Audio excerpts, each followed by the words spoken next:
Let's go.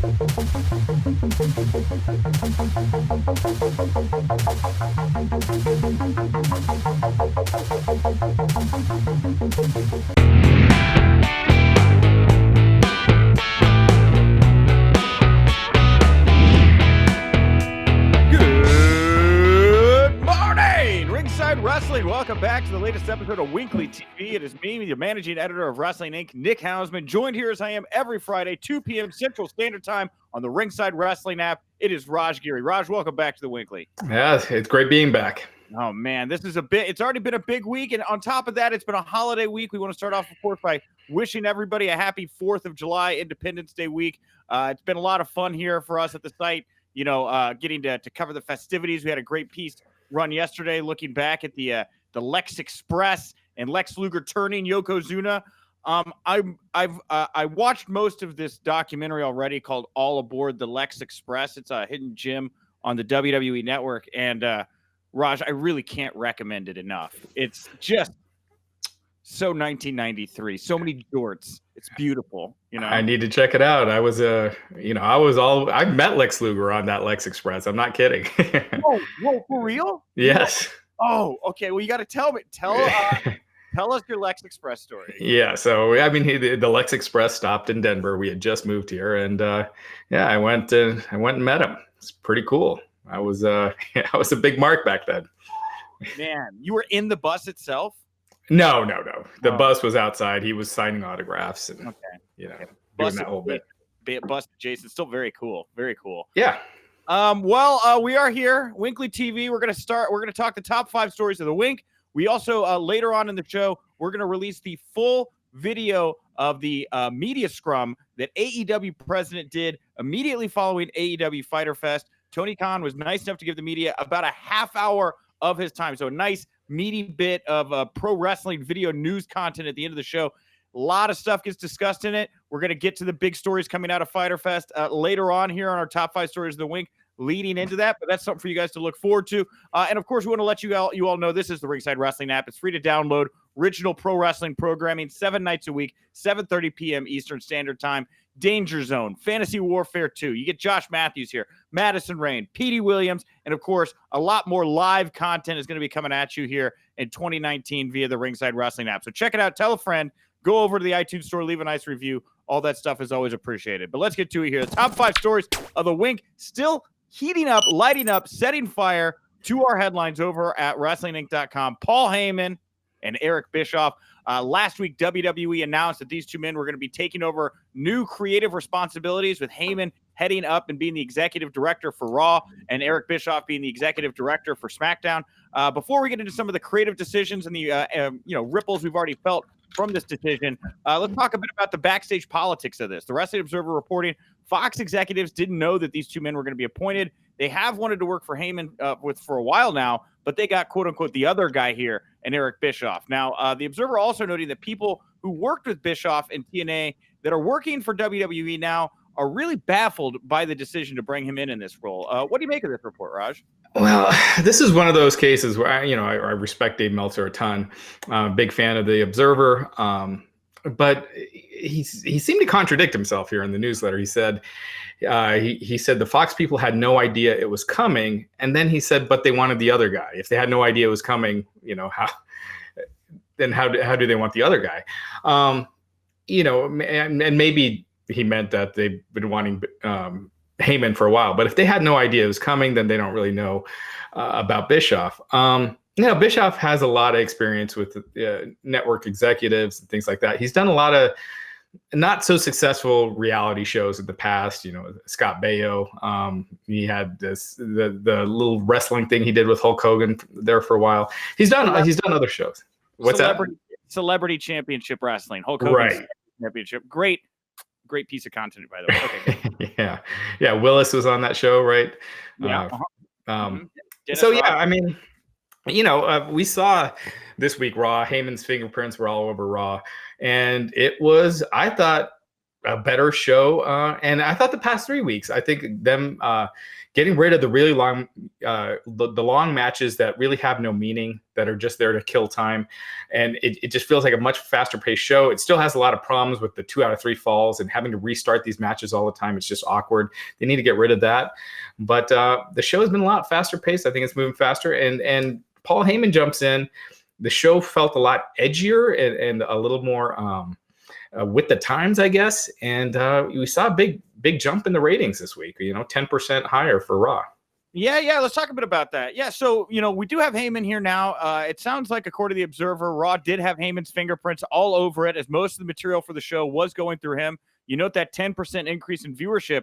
They also only saw a 5% drop from hour 1 to hour 2, and they actually saw an increase in viewership from hour 1, a decrease of 5% from hour 1 to hour 3, but they actually saw an increase in viewership from hour 1 to hour 2, 2.468 to 2.676 million viewers. That's gotta look good. That's gotta make them feel good to know that people saw what happened on the show, especially in that first hour with all that controversy there.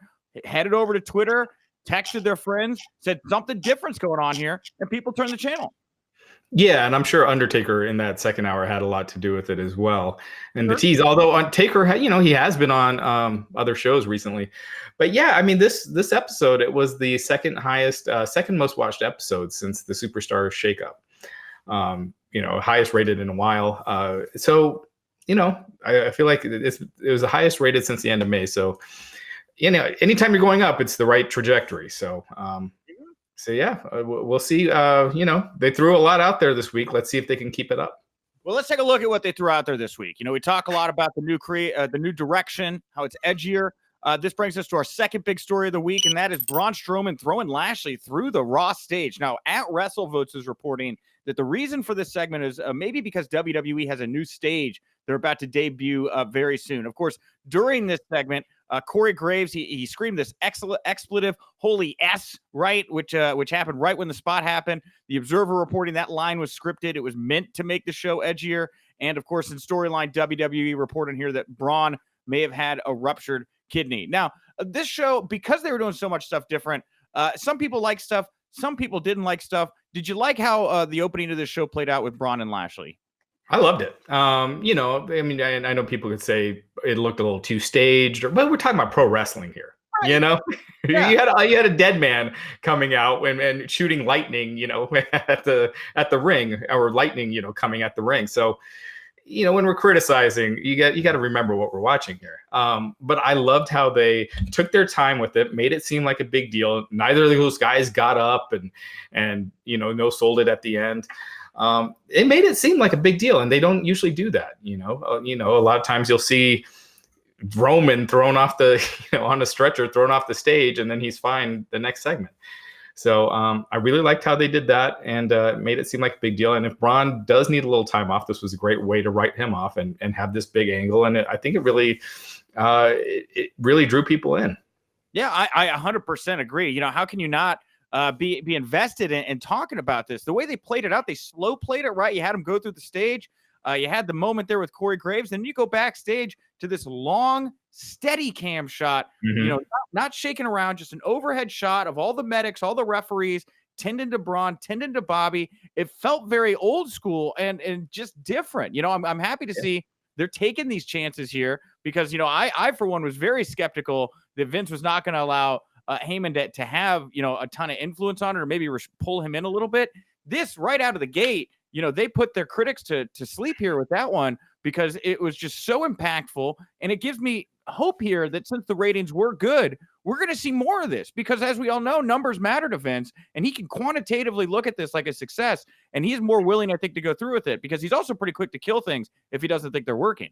Absolutely. And, to your point, I think one of the things that really made this work was the after they went through the stage, just how much time they took, because they've done stuff like this before where they crash through the stage or the side of the stage or, through other things. And like I said, they don't really sell it big. And by selling this big, it was very impactful. And to your point, the storytelling with it was so much better. And I think Vince will see that and see the numbers and see that the things they did this week worked. Well, and and that puts the onus, I think, on Bischoff even more, right? I mean, it sounds like he's not going to get his fingerprints, on the SmackDown product quite the same way as Paul has over on Raw until after Extreme Rules or so we read. But I mean, look, Paul hit a home run. I don't know about a home run, maybe a triple here, because I think there were a couple maybe lulls during the middle of the show that you could maybe nitpick if you wanted to here. But Paul put out good work. The ratings reflected that. It's going to be on Eric now to kind of deliver on the same way, and I'm very interested to see what happens if Eric's vision doesn't connect or anything like that. How quick they'll be to pull the trigger and ask Paul to maybe influence on both shows. Yeah, we'll see. I mean, one thing Eric does have now is he's got a couple weeks to watch what Paul is doing, to get some ideas and get his mind flowing with things to do and things he would do differently and implement that once he comes in. So. I'm sure Eric loves to hear that he has to learn from Paul now. I'm sure that's exactly what Eric Bischoff is doing right now. Right. So, but one thing Paul needs to do is fix the Seth Rollins Becky Lynch storyline, because that was the worst thing on Raw, I thought, this past Monday night. And we talked about this, and we can chat about it real quick here. We talked about it like a week or so ago. The gamble you take here, Becky, Seth, both were on such great tears. When you put them together, what happens here? They were in the mess there with Maria and all that. We can talk about Maria here in just a second. But the two of them together, I don't think it resonates quite as heavily and as well with the fans as when they were separate, badass characters. Even worse, it's hurting them, I think. I think their backstage segment, I mean, Mike and, Maria saved that segment. That segment was a dumpster fire until Maria came in there. So, it's not good. Well, I'll flip the run sheet up here, too, because we can talk about it now since we already are. Yeah, third top story of the week, Maria Kanellis claimed on Raw to be pregnant, got her removed from the mixed tag match her and her husband Mike were having with Seth and Becky. After she said she was pregnant, Becky slaps the disarmor onto Mike Kanellis. He taps out. Maria then belittles Mike in the ring, claims that he may not even be the father of the child, all these horrible things. WWE has confirmed that Maria is indeed pregnant, and PWInsider.com reporting that Maria informed WWE she was pregnant after she and Mike had already signed 5-year, $500,000 per year, brand new WWE contracts. But yeah, dude, I'm with you. She saved this segment. She was great here. She's great. She's fantastic. But man, they buried Mike something fierce. I haven't seen a burial like that in, maybe since when they were burying Taz every week for a while. I mean, it was pretty bad. Well, and maybe, I have like three thoughts here, right? First, are they upset that, maybe Maria knew she was pregnant while negotiating, didn't reveal that? I mean, that's a stretch there. I don't know if that's true or not. And they're, upset that they had plans for these two and now they can't follow through with them. Also, maybe this is a chance to do something different with Mike. He's a man scorned. He's got a lot of emotional issues going on up top. Maybe, I don't think they'll keep Maria ringside here. I think there's some dangers that come along with keeping a pregnant woman around a wrestling ring. But I could certainly see some fun backstage vignettes here playing out with Mike, trying to win back Maria, prove himself to her. As much as it could be looked at as a burial, it could be a starting point too. We'll see. I mean, what we saw on Monday night looked like a pretty brutal burial. But yes, if it leads to him getting more screen time, the timing of it seems like it just from my perspective, I don't know this to be the case, but it just felt like punishment almost. And I hope that's not the case. But last time Maria did get pregnant, they basically took Mike off of TV completely for a year. And I think he was getting cleaned up and dealing with recovery from prescription pills at the same time as well. But even after that, once he was, back in shape and everything, they did not use him, True. Or they put him on main event here and there, but Well, and again, it's like Paul Heyman has been on the record saying how smart he thinks Maria is, how she's got much better ideas. I know he's a big fan of Maria, so I wasn't surprised to see her in this role here. My gut says this will launch into something else, but I could be horribly wrong and let down too. This was still WWE. The other thing that I thought coming out of this was, so Maria, I guess, since she was removed from the match and Becky was still legal and Mike Kanellis was the only one that could be in the match, it was because the ref called the submission and called for the bell. Is there a precedent now where a man or a woman can beat a man or a woman in a mixed tag match. And I bring this up, of course, because we're going into a mixed tag match here at Extreme Rules where all the titles are going to be on the line. Right. And it looks like they're heading to Seth Rollins and Becky Lynch versus Andrade and Zelina Vega before that. I think it was just to bury Mike even more. I don't think you're going to see that. You're not going to, I don't think they're going to have men, beating women. Yeah, I think this was just one of those cases just to really stick it to Mike more is what it seemed like to me. But yeah, I mean, technically that shouldn't have counted as a loss because only the men are only supposed to be in the ring with the men. And they even said that at the beginning of the match. They said men are in with the men, women are in with the women. So so technically Mike did not lose. Well, the ref called it. They called it. That's what I say. Are we setting a precedent here? I mean, can you just imagine the heat? Baron Corbin, Becky Lynch, and captures Seth Rollins' WWE Universal Championship. It's an Extreme Rules match now at Extreme Rules with these four. Anything can happen. I do not put it past them. Man. I don't either. I don't think that's what's going to happen, but I agree with you. I don't put it past him. Or Lacey pins Seth or whatever. 7 in a row. So anyway, this brings us, we'll go back to Raw here. Fourth top story of the week. This is a big Raw. A lot of news coming out of it. No headlines from SmackDown, but a lot of news coming out of Raw. AJ Styles officially turns heel. Raw ended with him losing to Ricochet in his U.S. title match there. He laid out Ricochet after the match alongside the club. PWInsider.com reporting that the club are now officially Raw superstars. There's no change in their contract status, and they're still expected to wrap up with the WWE this September. In the words of the Hurricane, what up with that? Why is it when these guys are going out the door, they finally start to do something inventive? You look at what they did with Moxley here just before he left. This is what everybody's wanted forever at the club with AJ Styles. Here it sounds like these guys are leaving, and we're finally going to get it. I don't get it. No, let me correct you there. PWA Insider actually reported that they have not yet re-signed, but it is believed that they have come to terms on a new deal. So they will be staying with WWE. Okay. And so, so that's why it makes sense that they will be, that they're getting pushed and now that, now that they're staying and back with the club. And I felt like AJ was always strongest when he was with the club, when he was a heel. I felt like he sold a lot of merchandise and everything as babyface, but he just lacked that main event aura, I felt like, as a babyface that he had as a heel. So, I'm all for this. I kind of wish AJ was feuding with Seth Rollins, with AJ with the club is feuding with Seth Rollins and, at the top, because right now the Corbin Rollins feud isn't really, setting anything on fire.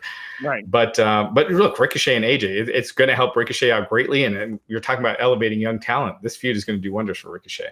Yeah, 100%. And Ricochet, they've been missing the ball. They've been dropping the ball with this guy for a while now. A lot of chances they've had to capitalize on him, give him the momentum. I know with kids right now, Ricochet, very, very popular. So it's good to see him in the spot. And yeah, I'm with you, man. For my money, Ricochet AJ Styles is probably one of the most compelling feuds right now in WWE, especially with the fire they put on it here at the end with AJ finally turning heel with the club. So, we'll see where it goes here. But I'm a fan at the moment. And lastly, here, our top story of the week. Of course, we're about to throw to this AEW media scrum here from Fyter Fest with Tony Khan. Fyter Fest has come and gone. Mixed reviews, largely positive, I feel. But one thing that had everybody talking coming out of this show, the former Ty Dillinger, Shawn Spears, came to the ring after Cody Rhodes' time limit draw with Darby Allin and blasted him with an unprotected chair shot here. Now, in the scrum, which you'll hear in just a second, and in the Young Bucks scrum, which you can find on our YouTube channel, they talk about how this chair was supposed to be gimmicked, right? This wasn't supposed to happen.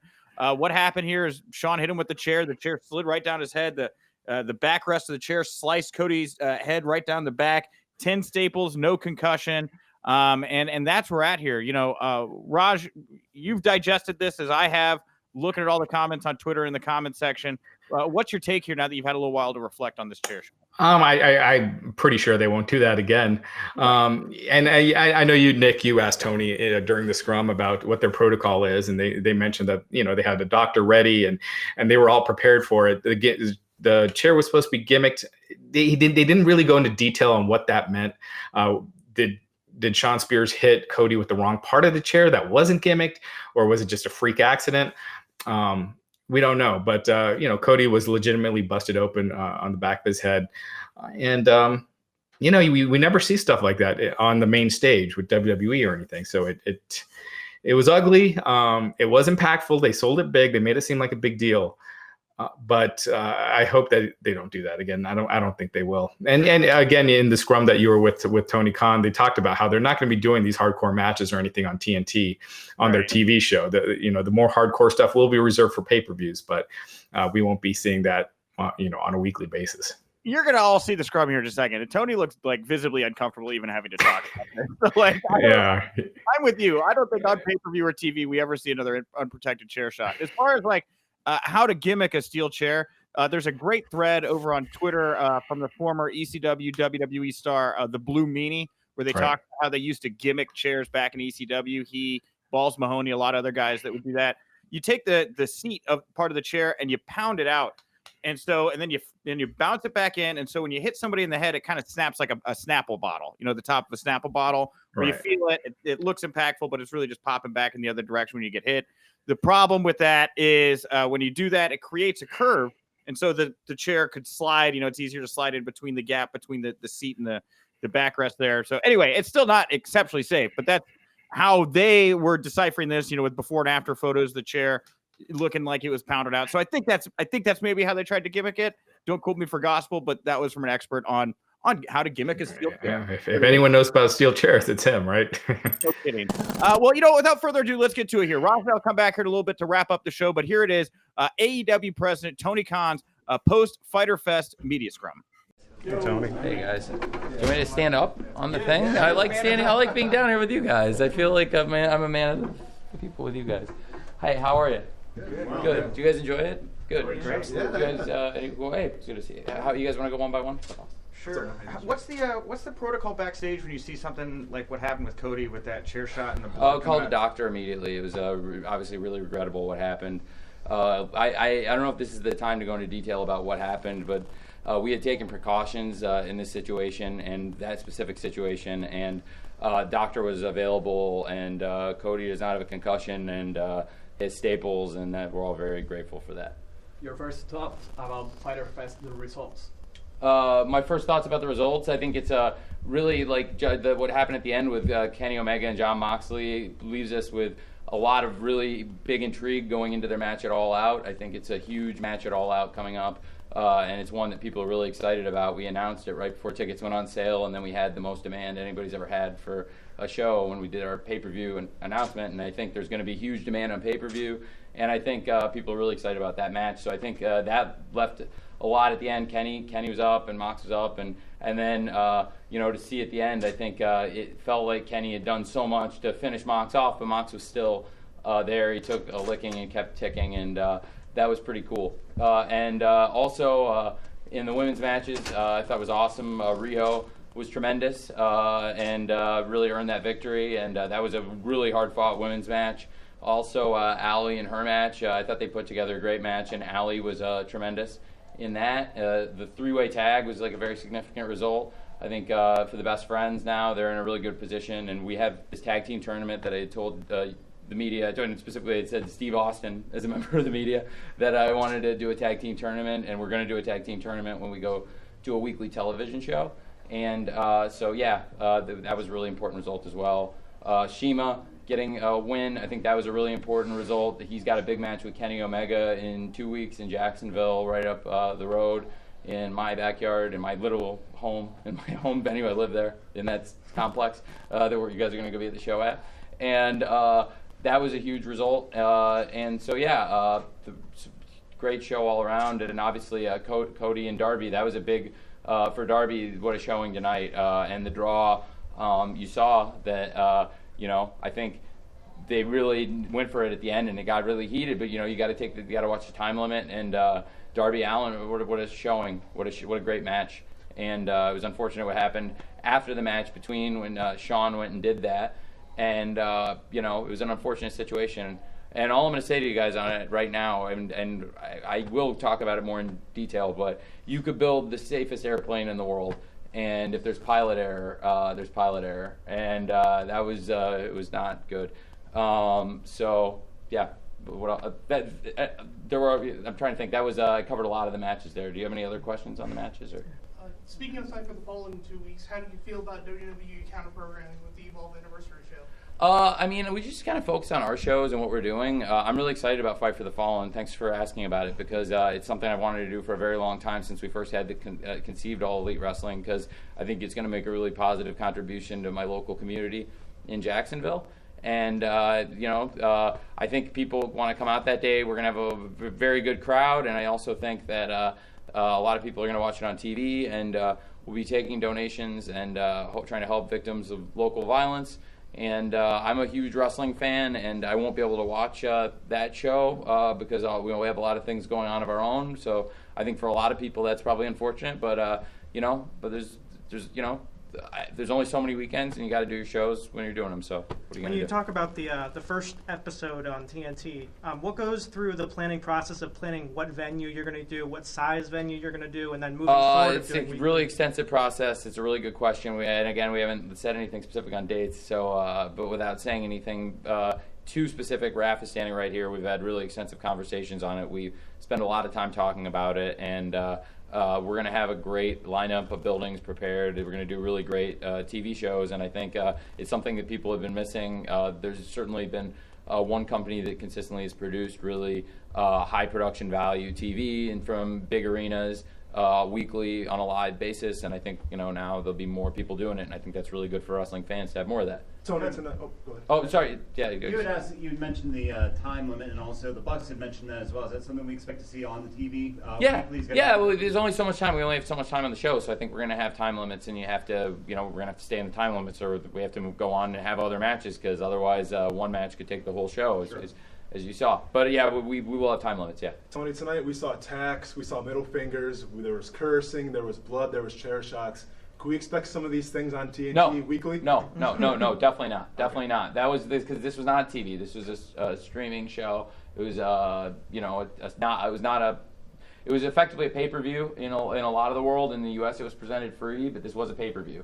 And so you can expect different rules for pay-per-view. And we said going in, these are non-sanctioned, unsanctioned hardcore matches. And I think that that expectation was going in, and we wouldn't have advertised that kind of violence that, we wouldn't have offered that on TNT. 100% no. So, no, that's a good question, though, Austin. Thanks for asking, because I'm glad you gave me a chance to clarify. Tony, with Double or Nothing being so successful, what was the first move after that to make sure that momentum kept going? A lot of the pieces were in place. The first move after that was really to make sure we had everything, all the ducks in a row, to do a great series of shows through the summer and through television. And we'd already been working on those things, and it was just really marching that path forward. And I think that's going to consistently be what we have to do to make sure we can all keep offering great shows, not just like minute to minute, and not be a wrestling company where, like, at the beginning of the show, like, I'm telling Keith what is going to happen later in the show, like, which has happened on other wrestling companies before. It wouldn't be the first time Keith's been on a headset and he has no idea what's going to happen on the show he's producing. Like, generally, I think we do a good job keeping, like, the production crew informed, like, what to expect, and sometimes there's surprises, and that's what makes wrestling great, like live TV, and that's that awesome aspect of it. But, like, going back to your question, Chris, like, I just think that, like, we have to keep, like, planning ahead to keep producing great shows, and, like, it's only going to ramp up when we get to weekly. Right now we've been doing a show a month, and we made Double or Nothing, which is a great pay-per-view any way you slice it, and we did that. Thanks, Austin. Sorry about if we were in Jackson, because if you don't know the background, Austin Austin played for the Jaguars, and so if I have a lot of people don't know that we're in the scrum. So, like, I want people, because we did the last scrum at Double or Nothing. People are like, why do you keep playing? Because he played for us in Jacksonville. He's my friend. But yeah, you could coach would have fined you for that. Find me. I can't find you anymore. But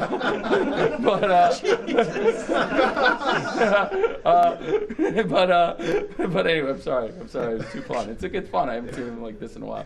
I'm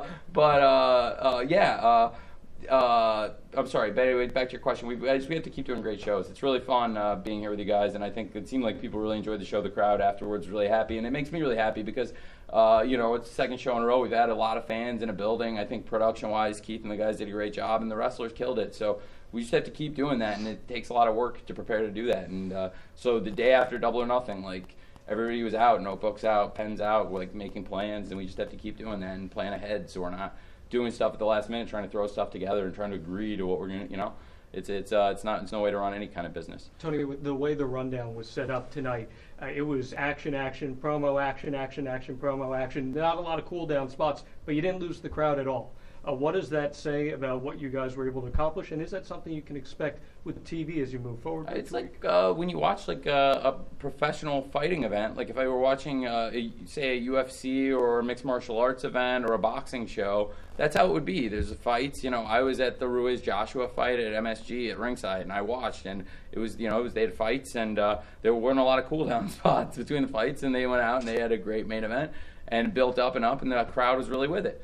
And I think it's the same thing with a wrestling show. If you want, you focus on the fights, people are here to see the matches. We advertise the matches, and also people are really into what we do on promos. And I think our social media, being the Elite and the Road to, we do some of the best stuff anybody's doing out there in terms of building up matches and doing unconventional stuff and doing comedy. And we did some comedy stuff in the matches tonight. And I will say that there was a hardcore match with a non-wrestler performing, and there was an element of nepotism, and you're going to see that every time we come to CEO, which will be once a year, and at least you're not getting it once a week. Earlier on, the Young Bucks Whoever are you talking about? I was going to say, earlier on, the Young Bucks had mentioned that they thought Fighter Fest might be a one-off. Is this going to be a partnership, whether it's with this particular event or in Daytona that you want? I really like it. I thought it was really fun. People seem to have a good time. I think we could do this every year. I don't know why I wouldn't want to come back and do this. And Alex was a great partner, and it wasn't my favorite match of the night, but they went out and he worked really hard, and they really he put a lot on his shoulders. And going out, I was like, we're planning to do a lot more than almost any non-wrestler with your own level of experience has gone out and done in this kind of setting. And do you feel good about it? And I thought he did a really good job. And Kenny and us, I put a lot of faith in Kenny to get this right, and Kenny put a lot of faith in him. And I thought he did a good job. And that aside, just the show in general, I thought the fans from the convention were great. I really enjoyed the experience of being here all week. With the gaming fans, there were a lot of people who didn't really know the wrestling going in, and I think there were some people that came in from the convention like that, but when we got in here, it felt like the people really did know our stuff. It felt like it was a crowd that really knew us very well, and I think there was some crossover with the convention, but generally I think we have a pretty loyal fan base, but they enjoyed the convention too. There's a lot of people that were just doing both things, and I think that's great, and it's a really important thing to Kenny, so it's a really important thing to me. I'm sorry, man. Guys, last question. No, it's fine. I'm good. If you guys want, I'm fine. I'm fine, Mandy. I actually really enjoyed catching up with you guys, and I met a lot of people seem like they have stuff. So what's up, boss? So from your perspective, what's more satisfying? Is it signing a big name like Moxley, or is it kind of introducing the world to a Darby Allin, where nobody really knows him, but everyone was chanting his name tonight? What's more satisfying? No, there's you can't have a one-person wrestling company. You can't just have one thing. There's no way you can have a wrestling company that people feel good about. There's never been one in the history of the world where there was just one act that people care about. There have to be a lot of really interesting things going on. You have to have really established performers that people care about, to bring in the casual fans, but also just to bring it out for everybody that 100% of the people care about, like Jon Moxley. And then you have Darby, who any hardcore wrestling fan by now has seen. And it's funny you bring it up because they just recently, not for us, but an independent match. They had a great match. And it was awesome. And then they both came in and separately had awesome matches tonight. But I think a large percentage of our fan base probably knows him, but I think it's actually a great thing because they can almost work together. And I don't prefer one thing to the other. I think it's great to have both. And having somebody with the star power of a Jon Moxley who can bring in so many fans, hopefully will introduce more people to how great Darby is and what an awesome performer, what an awesome wrestler he is. And I think everybody enjoyed Darby in a setting. I thought it was an awesome wrestling match, and so yeah, I just think you need both. We've seen how Jungle Boy was in the Battle Royal, and then today he got to showcase himself a little bit more in singles competition. There's a lot of people here on the roster that want to get their chance to showcase, and we've heard the stories in WWE. We listened to Moxley when he was on with Jericho. There's been a morale issue. There might still be one. What's the plan for? Or what if I have no idea. I don't know if there's what do you mean? How are you planning to incorporate everyone on the roster, whether it be social media? They're not going to see everybody on the show every week and stuffed in just for the point of having them on the show, just to get them in a small setting. I want to try and get people in meaningful segments every week on every show. So that means that some people, not everyone's going to be on every show, and a lot of our best performers weren't on this show, and a lot of top people. And just like that in a Fight for the Fallen, there's going to be top people that aren't on the show. The biggest pay-per-views will try and get every big name, at a Double or Nothing and All Out and Future. the biggest pay-per-views that are on our roster, whether it's 4 or 5 of them a year, you're going to see everything but the kitchen sink. But I think, there's a difference with like a 4-hour pay-per-view with like a 1-hour pre-show, how many people you can get on, to this where, it's a streaming special where you're scheduling maybe a 1-hour pre-show and then, a little under 3, and then you're planning, 2-hour TV show, you'll obviously be able to use even less people. So I just think rotating performers and trying to make sure you have everyone keeping storylines, that's where social media will be involved, and also trying to do hopefully like more hours of content, trying to incorporate more people, but in a schedule that like is manageable, because like I think you can keep people relevant and give people like things to do in wrestling without keeping them like on the road like 5-6 days a week. You have such a stacked roster. On that note, how much space do you have left? Like, how many more members of the roster? We're not actively out like trying to sign people to fill out the roster. I don't think we need like depth across the roster. I think we have like a really deep, awesome roster, and we have top stars too. So it would have to be like something really, really captivating. So if we're making moves in free agency, it's because we feel really strong. And I've said this before, I feel like really good about the roster we have. I feel like it's a really stacked roster, and I'm glad to hear it's kind of the popular thought now, and it's not just me saying it, because I think we have a really stacked roster. So yeah, you better believe if anybody signs with us as a free agent, we feel really, really strongly about him, because we certainly don't need to add anybody. We have a really great group. We're going to have great men's singles and tag and great women's singles and tag divisions, tournaments, and champions. I think we're really close to crowning an awesome champion between Chris Jericho and Hangman Page. I think, and then from there we'll be announcing how we'll be crowning our other champions in the divisions, and we're trying to make those really meaningful, and I think they are really meaningful. And you'll see that, like, just like you guys asked about doing shows where it's like the focus is on the matches, but we didn't lose anybody. I think it's by design, because like people want to see great wrestling matches and a show that's like focused in the arena. And I've talked about that a lot. I talked about it the last time I did a scrum with you guys, and I talked about it, I think, on the radio with Mark Henry, and I've talked about it on Steve Austin's podcast, that I want to do shows that are focused in the arena. And I think I talked about that with you, Chris, on YouTube, that I'd like to keep the shows focused and not too much backstage, because I think what people care about is the content, mostly of the wrestling matches. That doesn't mean 100%, but probably 90% of the show or more should be like wrestling. Tony, we've seen companies like New Japan where stipulations are very few and far between on certain shows. And you see companies like WWE where there's 1 or 2 stipulations a night. What's kind of your strategy when it comes to using stipulations? It depends on the show. Like, this is a special show. I think you'll see more stipulations on like pay-per-views and streaming specials. And I think like a TV show, you'll probably see more straight wrestling matches and less stipulations. So this was the kind of format, and and at All Out, you'll see some stipulation matches for sure. We have some really exciting stuff planned for All Out, and I think that you'll see some in that element. You'll probably see more than you will on our weekly 2-hour television show. How you guys are preparing for All Out? In difference what you did on Double or Nothing or last year's All In. Well, I wasn't at All In, so it's very different preparation, because a lot of us weren't working that show, and Keith wasn't producing so it's a very different team. But those guys learned a lot and took very valuable experience. So certainly coming back a year later, a lot has changed, and we all got a lot of valuable experience from producing Double or Nothing and learned a lot.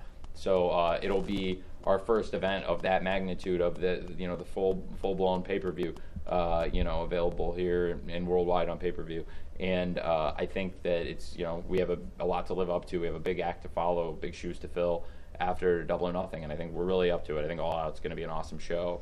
I think it's very cool the guys are coming back with All Out, a year later, and with a chance, with this loaded roster, everything they had then and so much more, and a chance to do something really special. You personally, how are you handling the responsibilities of not only starting up AEW, but being an executive for a couple of sports teams, particularly with Fulham with the transfer window open right now? It's a great question. It's really hard. I've been in London this week, and I've been here, and I've been going back and forth, and I've been in Jacksonville. It's really nice having the show in Jacksonville, so I was able to do a little bit of work there. And I've been doing work in the transfer window. I talked to George Mendez on the phone from the show. I've talked to George Mendez last night in my hotel. I don't think there are a lot of executives like in the championship that are talking to George every day, they're in the position I'm in, about trying to do deals. I've talked to the biggest football agents in the world, not to just drop George's name, but a lot of other guys too that I could drop. But while I've been here, and a lot of teams, because there's a lot of interesting things going on in the market. So I am a really active executive. I can also talk to you about what the Jags are thinking going into camp, but I generally try not to get too in-depth. Same as when I did a Fulham podcast where I did over an hour with the Fulham guys recently, And I think that podcast did really well in the sports podcast. I don't know if it worldwide, if it did the kind of numbers Steve did, because I think for Steve Austin, it was one of the, if not the biggest show download-wise Steve ever did. I believe it was the biggest download show Steve Austin's ever done, which is saying something because Steve's interviewed pretty much everybody in the business.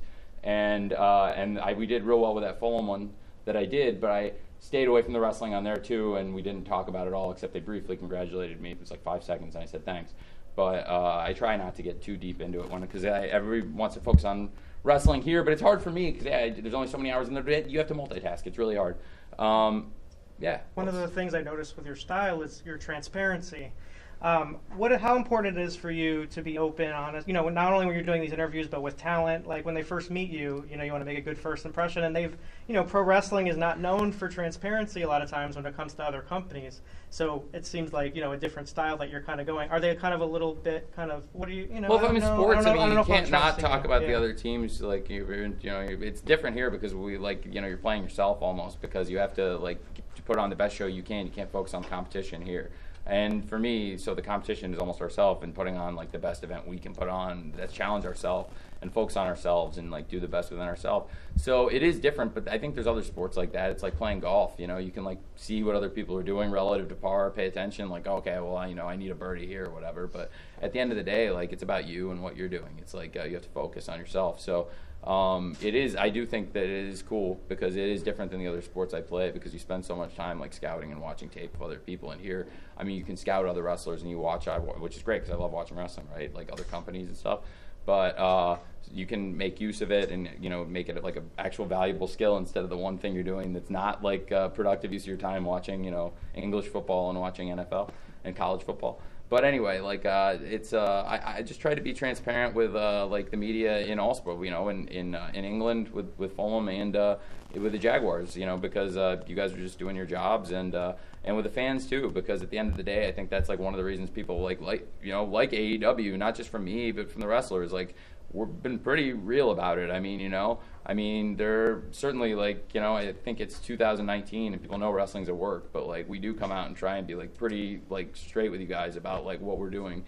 That this is from our hearts and we are trying to give something to the fans. And I think people have really bought into it and believe in it. And so I do think that kind of transparency has really paid off, not from me specifically, but also from just everybody here that we really like it, and everybody has a different, everyone has a different take on it. Max came in and gave you his version of it, but that's what, that's real life because that's living with him, that's being in business with him. You go places with him and your people, and they're that guy's really rude, and you're yeah, that's what he is. I'm sorry, so it's just it's life with MJF. How has the creative team evolved in the past few months since AEW has really gotten underway? Is it booked by committee or is it since inception? It's been a committee. It's I think it's a lot of wrestling companies that probably function with one person who's at the end of the day has to make calls and go over everything, but with a bunch of people working together. We have a system. We have a group of coaches that go through each match, and every match has a coach, and then we have the EVPs who creatively are working together on everything, but not everybody's necessarily working the same amount on everything. For example, Kenny Omega, super involved and personally coaching the women's matches, and but me, I'm going over everything with everybody to some degree, and so yeah, that's how it's a committee, and we have a lot of people that are really involved in different levels, and but yeah, to answer your question, I think it's probably set up like a committee, but with the executive vice presidents all have an incredible amount of input because everyone's got their own things that they focus on, not just their own, those guys, their own angles, but other people's angles too. They all are really involved. The Young Bucks are super involved in what goes on in tag team wrestling in our company. And Cody, not just in the singles, but with so many people throughout the roster and our production and every one of them comes up with things that you wouldn't believe, little elements of the show. There's great parts of all of our shows and you wouldn't believe it. I'd be oh, that was some great thing. And Nick Jackson came up with that. And it had nothing to do with the Young Bucks, but just different things, and that's what's really cool. We talk a lot, and I can be, and that's back to the question before about how I juggle all these things. I can be in England with a meeting with all the biggest soccer agents and football clubs, and trying to negotiate deals and with players. And I can look at my phone and I got 68 text messages on the thread with Cody, Matt, Nick, and Kenny, and I'm all right, well, I'll catch up. And you scroll through. It's just stuff moves fast. We all talk a lot, and Brandy's very active in stuff going on with the women too. We have a lot of people. Christopher Daniels who's very involved in the creative. Chris Jericho always has amazing ideas. So it is like very much a committee. But that's a great question. What is there anything else? Tony, Jungle Boy and Ali talked about a little bit earlier about intergender wrestling. What are your thoughts on it, and could we possibly see it in AEW? Probably won't see it in AEW. If there was one thing, I'll just be like super frank about this. If there was one thing, how many of you guys were all at All In? Who was at All In? A bunch of you guys were at All In? The Battle Royal, does anybody remember when Jordan Grace got hit in the face? Yes. That was probably the one thing I didn't like about All In. That, and there were two things I didn't like about All In. That and the penis druids. And what? I didn't like the penis druids. I wouldn't do the penis druids on TV. I wouldn't be able to do that on TV. On pay-per-view, you could probably do the penis druids. On pay-per-view, I probably would have done the penis druids. Okay. Here's what I didn't like about it, to be honest with you. Here's what I didn't like about it at the time is, like, I'm a big Hangman guy, and, like, he won the match, and you almost kind of forgot he won the match. Because, like, it was you want to protect that guy in that situation. You feel real strong about that guy. And then look at, in our company now, and the two big shows we've done, I think he's come out and delivered. And, I was talking to Steve Austin. I don't know if you guys all listened to that, but Steve Austin said that guy's got star written all over him. And, like, Steve's not going to say it if he doesn't believe it. Like, that guy's a star. And he came out, he's a big star again tonight. And that was just how I felt. I was like, you almost forgot Hangman won the match. So that's why I didn't like that. But, I didn't like when Jordan Grace got hit in the face. I'm sorry to sidetrack. But, yeah, I didn't like and I don't think that's cool. And, like, I am, like, really, domestic abuse, and I don't think, I'm not saying that is. And it's a really complex question, and I knew it would come up sooner or later, but it's probably not what we're going to do. And we're going to focus on a men's division, singles and tag, and a women's division, singles and tag, and have those divisions. And, there could be a mixed division mailer. I don't know. I haven't thought that much about it, but mixed matches, we're probably not what we're going to focus on. On the penis druids, how actively did you guys court Joey Ryan before he made the choice to sign with the Indies? That's great. I really like Joey. I don't know. It's I've opened up a can of worms on this. No, it's funny. I didn't book. I was in my show. I didn't book the show. So like I was just like I said, it wasn't that. It was just like I didn't like the whole thing with Hangman going on. No, I just wonder if you guys just signed him. Like, did you guys actively try to get Joey? I mean, he does seem to have gone elsewhere. He's doing. There's a lot of. There's tons of people I really like that aren't here. But I'm not saying whether I've made like active offer. I'd rather not get into like everybody we haven't made offers to. But I really like Joey. Joey's great, and he's obviously like really featured character on Being the Elite, and he's really good friends with like a lot of the guys in the company. He's an awesome wrestler. But yeah, I like Joey. I wasn't saying that. I was just saying that element of. It was one of the best pay-per-views I think of all time, and like I said, I did like that. The penis druids are a lot better than Jordan Grace getting hit in the face, in my opinion, if that makes sense. That's fine. You said penis druids like 6 times. I'm sorry. It's just funny. It's good. It's funny. Yeah, it's good. I'm glad we elaborated on it. You mentioned how you got a lot of depth in the roster now, and the roster might be set for now. The same way a football team might try to bring in some guys who are like the good character guys. It seems like you've got a lot of those, wrestlers who are good character guys. And we've heard that a lot today, where it seems like everyone's very positive. Everyone kind of has each other's back. Is that, go into it? You just don't want, a big name star here or someone who's a good worker, but you want to make sure you get the right types of people here? Yeah, that's absolutely been the case here. That has come up several times where there were people that we didn't take that we all think are like awesome wrestlers, like really good people that aren't here because I think people didn't want to deal with a headache. And without naming specific people, I just think that absolutely that's in any sport, there's people that the talent's undeniable. So I think it's a really great question. It's one of those things that you always have to balance it, right? Because sometimes you can take a risk on somebody that doesn't have a great reputation because you've just heard things. So it depends on the information you get, right? Do you know firsthand? Did somebody in the company dealt with it? And they'll say yeah, that's just a really hard person to work with.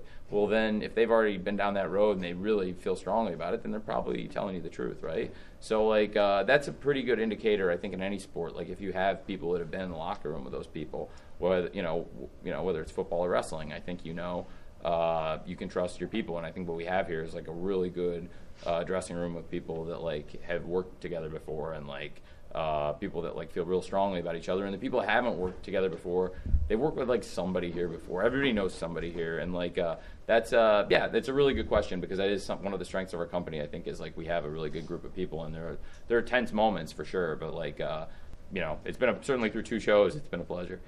Is there anything? Do you guys have anything else? Do you have a city picked out for the first TNT show? Have not confirmed it yet, but we're like working on cities, not just for the first one, but for all of them, because it's going to be. Why is it Jacksonville? Oh. It's funny. And bear in mind, planning to go in the fall, and it will be during football season, so that'll be obviously be thinking about that for sure. But I really enjoyed catching up with you guys. I try to answer everybody's questions. If anybody has anything else, and I'm always pretty available. So it's great catching up with you guys. I really appreciate it. Thank you. Thanks, guys. Thank you very much, Raj, for joining me to talk the top 5 stories of the Wink at the top of the show. Thank you to AEW for the press access to the media scrum there at Fyter Fest. We're going to be rolling out more media scrums here over the next couple of weeks here on WINCLY TV. So always come back. Stay tuned for those. That MJF one, certainly something else. And you will definitely see that here on the show at some point. Parental guidance suggested for that one. Yeah, I'm sitting there and he's looking at me and he's saying these awful things to me, Raj. You set him off. Your question caused him to leave. I feel bad. I don't feel bad, but I do really enjoy asking MJF questions that I know will upset him. Yeah. So it's like a game for me. So more of that in the future. And you can check out our recent interviews with MJF that you conducted, Nick. If you go to WrestlingInc.com, under news, you'll see our exclusive interviews and you'll see all our stuff with MJF. And we also have those scrums on our YouTube channel. Now, I'm actually going to be at the MLW Kings of Coliseum show in Chicago here this Saturday, and MJF is booked on that show. Right? Oh boy. A lot of big names. So, I mean, there's a very good chance, maybe even as soon as next week on WINCLY TV or on the WINCLY podcast, you're going to hear more from me and MJF. And, maybe it'll go better this time. Keep your running shoes on just in case. Maybe. Well, of course, check us out on YouTube. Check us out over on iTunes, Wrestling Inc. Audio. This is a big weekend for pro wrestling. Of course, Saturday night, the G1 from Dallas, live on Access TV, free for you to watch if you got access out there. We're going to have live coverage on the site. On top of the coverage we're going to have of MLW here in Chicago. Also, since I'll be there, be sure to follow our social channels for videos, photos, updates, anything else coming out of that show. And then on Sunday, Impact Wrestling presents Slammiversary. We'll have live coverage of that as well. It's not a question anymore, Raj. Remember like even a year ago, be like, oh, is there a pay-per-view this weekend? Now it's like, how many pay-per-views are this weekend? Yeah, there's something pretty much every weekend. Yeah. Yeah. And sometimes I sleep. So right. We fight for the fall in the week after. So it's no slowing down and Extreme Rules. And Evolve 10th anniversary show. Come on, buddy. Yes, and Evolve. Three events, one weekend. It's a lot. So be sure to stay with WrestlingInc.com. We got you on cover. We got you locked down on coverage. We're the place to be. You can go over and find our good friends, Ringside Wrestling, in the Apple Store, your Android store. Go download the app. You can also find them over on Twitter at Ringside App, at Ringside Wrestling App, over on Instagram. Raj, what do you want to put over here before we wrap it up? The Nature Boy, Ric Flair, your big interview with the Nature Boys on the site this week. Man, so much great stuff in that. And the Patriot, 4th of July. It dropped on the 4th of July. What better way to, spend the 4th of July weekend than listening to the Patriot? I mean, what an amazing career he's had. The ups and downs, it's insane. Yeah, I thank you for bringing that up. Yeah, the Ric Flair interview has gotten a great reception this past week. Thank you for all the kind words about that. Go check that out. The Patriot's great. We had Lance Archer and Kevin Kelly from New Japan on Wednesday. And I guess, I feel pretty comfortable announcing who I'm going to have on Tuesday on, because I'm really proud of that one too. Is it cool if I just give it away here? So let's give it away.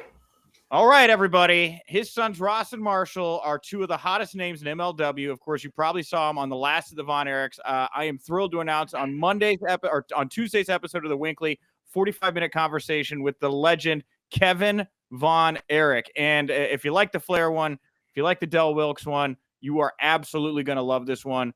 It's fun and it gets very emotional and heavy at some points too. So it's different. I'm very, very proud of it, and I hope you all get a chance to check it out. It's great. So. Amazing stuff. All right, everybody. It never stops. I'm at Wink Rebel over on Twitter. Thank you so much for tuning in. And remember, if you winked, you didn't miss it.